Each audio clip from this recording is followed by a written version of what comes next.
Hello, friends. This is Krista coming to you from the Pacific Northwest, here to talk about deliverance from the spirit of rejection.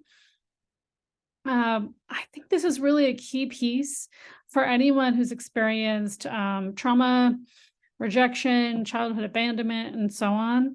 And I think it's a really key piece to becoming whole and to continue healing.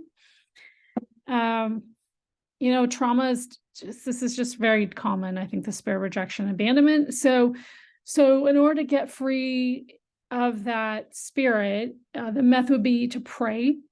Is either to just find a prayer and say it yourself, or to listen to a recording of someone doing a deliverance prayer for the spirit of rejection.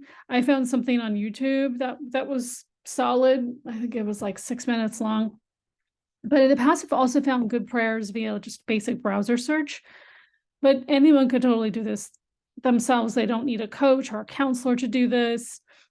But I will say there's a caveat. This will only work for people with faith in the Most High God. Don't believe that these prayers, speaking Jesus and God, work for atheists. I think there are just plenty of other methods out there, but I haven't seen anything with as quick results as with deliverance work, quite frankly.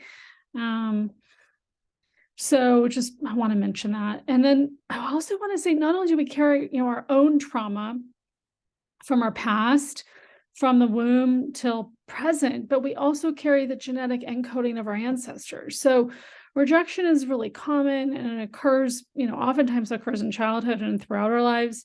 It can be so familiar to our system sometimes that we just cannot see it. Like for me, it's been so obvious, but I haven't done anything about it on a deliverance level. I've talked about it, in therapy and other contexts, but I think this is a great method is to get free of that spirit.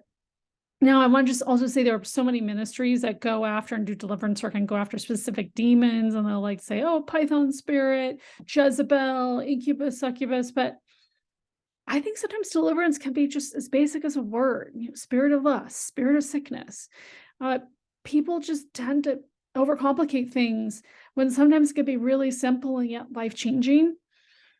And then once the spirit of rejection is released and the prayer is complete, we replace it with our identity in Christ and remind ourselves as often as we need to continue to change and work on our mindset.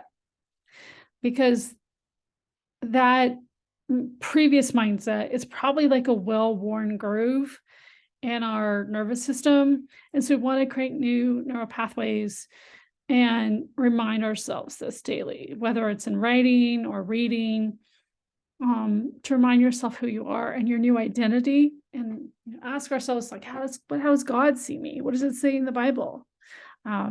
So all those things are some things that I do. I hope this message helped you and blessed you, and that you find freedom from the spirit of rejection. All right. God bless you.